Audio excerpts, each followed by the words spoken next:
श्री कृष्ण गोविंद हरे मुरारी। हे नाथ नारायण वासुदेव। जय जय श्री राधे, जय जय श्री राधे। बोलिए भागवत भगवान की जय। श्रीमद् भागवत महापुराण त्रिखष्टम स्कंध, जहाँ पे हम लोग कल देव गुरु बृहस्पति द्वारा देवताओं का त्याग और विश्व रूप का देव गुरु के रूप में वर्णन हुआ था। आज हम लोग व्यास ज्ञान सत्ता के माध्यम से विश्व रूप द्वारा इंद्र को नारायण कवच का उपदेश देना, इसके बारे में जानते हैं कि विश्व रूप जी देवराज इंद्र को नारायण कवच का उपदेश कैसे दिए, क्या दिए। इसके पहले हम लोग कथा में प्रवेश करने से पहले एक बार संकीर्तन करेंगे एक साथ। गोविंद जय जय गोपाल जय जय, गोविंद जय जय गोपाल जय जय, गोविंद जय जय गोपाल जय जय, गोविंद जय जय गोपाल जय जय, राधा रमण हरि गोविंद जय जय, राधा रमण हरि गोविंद जय जय। आज की कथा में विश्व रूप द्वारा इंद्र को नारायण कवच का उपदेश।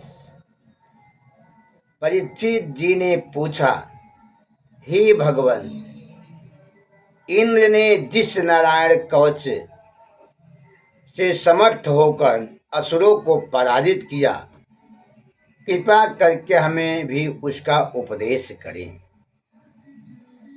श्री सुखदेव जी ने कहा, राजन, हाथ पैर धोकर आचमन पवित्री धारण कर उत्तर की ओर मुंह करके बैठकर अष्टाक्षर द्वादक्षर खड़श्चर मंत्रों से अगन्यास करना चाहिए। फिर इष्ट देव का ध्यान कर इस कवच का पाठ करना चाहिए। इसमें 22 श्लोक हैं। प्रथम श्लोक में गणोत पर आसीन भगवान विष्णु का ध्यान कर उसमें सब ओर से रक्षा करने की प्रार्थना की गई है। फिर मत्स्य, वामन, त्रिविक्रम, नरसिंह, वाराह, परशुराम, राम, नर, नारायण, कपिल भगवान से कर्म बंधन से रक्षा की प्रार्थना की गई है। जलेषु मारक्षतु मत्स्य मूर्ति, यादो गणेभ्यस्य पाशात्, स्थलेषु मायावटु वामनो व्यात्, त्रिविक्रम खवेतो विश्वरूपः। जले मत्स्य मूर्ति रक्षतु माया स्वेच्छा बटुमामना, रूपो जातो भगवाना, स्थलेषु मां रक्षतु, विश्वरूप स्थूलो रूपो माखे आकाशे रक्षतु। इसी प्रकार सनत कुमार, हयग्री, कच्छप आदि समस्त देवताओं से सब प्रकार से रक्षा की प्रार्थना की गई।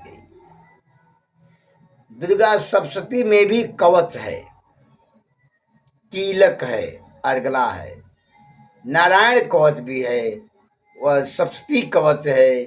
सबका अलग अलग अपना कवच है। कवच के मतलब शरीर को चारों तरफ से सुरक्षित करने वाला यंत्र, शरीर को चारों तरफ से सुगमता से हर जगह ले जाने वाला शक्ति को कवच कहते हैं, जिसको कोई अभेद नहीं पाता है। लेकिन कवच तभी सफल होता है जब उसे शांति मन से, प्रेम से, भगवान का ध्यान करके उसका पाठ करते हैं, तभी वह कवच आपके शरीर में क्या करता है, प्रवेश करता है और आपके शरीर को वज्र बनाता है, आपके शरीर को शांति बनाता है। कवच क्या करता है, सिर्फ वज्र ही नहीं शरीर को बनाता है, शरीर की ऊर्जा को जागृत करता है और आपके मन मस्तिष्क को शांति के द्वार पे खड़ा करता है, आपसे गलती करने नहीं देता है। तमाम प्रकार की समस्याओं को आपके आपके अंदर के शत्रु को पहले कवच मार देगा। आपके अंदर के शत्रु के जो विष है, कवच उसको खत्म कर देगा। कवच का ये महत्वपूर्ण है। सिर्फ कवच बाहरी शत्रु से आपकी रक्षा नहीं करता है, कवच आपके अंदरूनी शत्रु से भी आपको बचाता है। इसलिए कवच बहुत महत्वपूर्ण आता है। जब आप अपने अंदर के शत्रु को मार देंगे, जब आपके अंदर के शत्रु समाप्त हो जाएगा, तो बाहरी शत्रु आप कुछ नहीं कर पाएगा। इसलिए सबसे पहले अपने अंदर के शत्रु को मारने का प्रयास करो। अंदर के शत्रु कैसे मरेंगे? बाहर के शत्रु को देखना बंद कर दीजिए, अंदर के शत्रु अपने आप मर जाएंगे। जब हम बाहर के शत्रु से अंदर के शत्रु का प्रेम करा देंगे, जब बाहर के शत्रु से अंदर के शत्रु से मित्रता करा देंगे, तो हमें दो शत्रु मिलकर के हमारे ऊपर आक्रमण करेंगे, एक अंदर के और एक बाहर के। तो सबसे पहले अंदर के शत्रु को मार डालो, फिर बाहर के शत्रु अपने आप समाप्त हो जाएंगे। अंदर के शत्रु क्या है?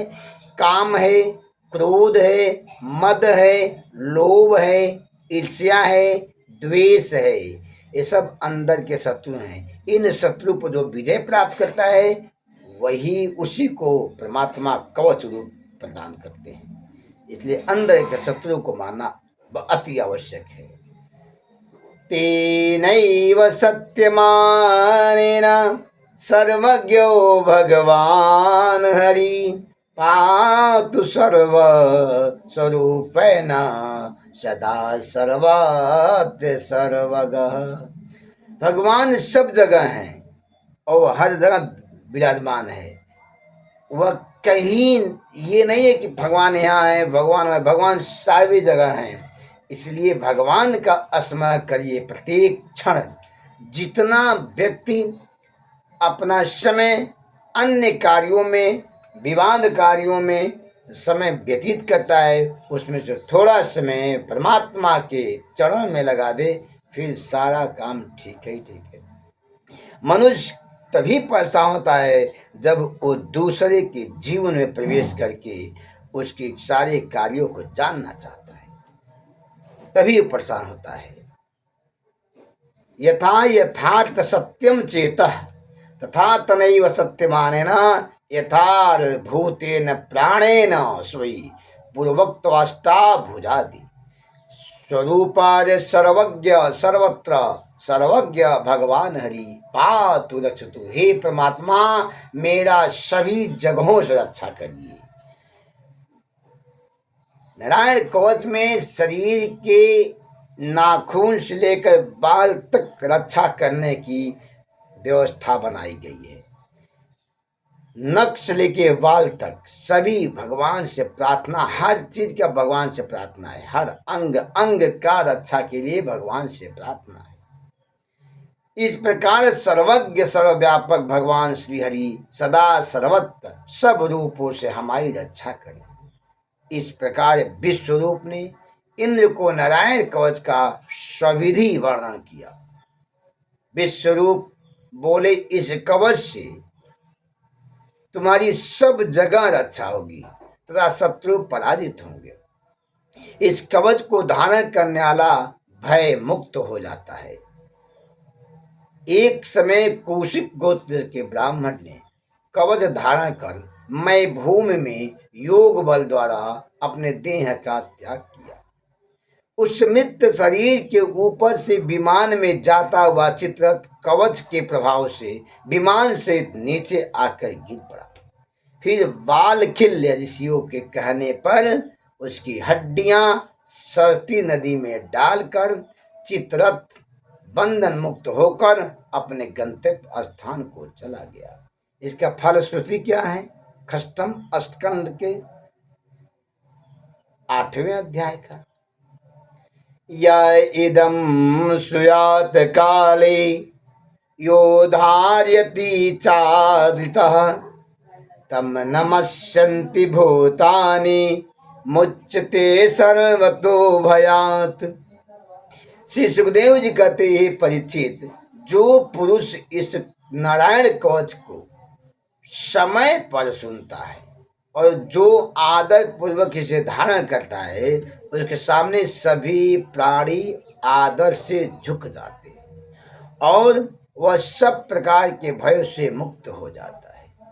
इसका श्रद्धा भक्ति से पाठ करने से शत्रु भी नतमस्तक हो जाते हैं। वह जीव निर्भय होकर विचरण करता है। इस प्रकार नारायण कवच का आश्रय लेकर देवों ने दैत्यों का विनाश किया और गई हुई त्रिलोक की राज लक्ष्मी को पुनः प्राप्त कर उसका उपभोग करने लगे। नारायण कवच आपके शरीर के प्रत्येक अंगों की रक्षा करते हैं, आत्मबली बनाते हैं, भयमुक्त बनाते हैं। इसलिए नारायण कवच का उपदेश विश्वरूप ने देव इंद्र जी को बताया। तो ये था विश्वरूप द्वारा इंद्र को नारायण कवच का उपदेश देना। अब कल हम लोग व्यास ज्ञान सरलता के माध्यम से ये जानेंगे कि इंद्र द्वारा विश्वरूप वध और वृतासुर द्वारा देवताओं की पराजय। जो विश्वरूप इंद्र को नारायण कवच दिया, जो विश्वरूप इंद्र के गुरु है, उस विश्वरूप का इंद्र के द्वारा वध क्यों हुआ, किस कारण से हुआ, ये जानने के लिए आप व्यास ज्ञान सरलता जुड़े रहेंगे। जय श्री राधे। राधे राधे। श्री कृष्ण गोविंद हरे मुरारे, हे नाथ नारायण वासुदेव। जय जय श्री राधे।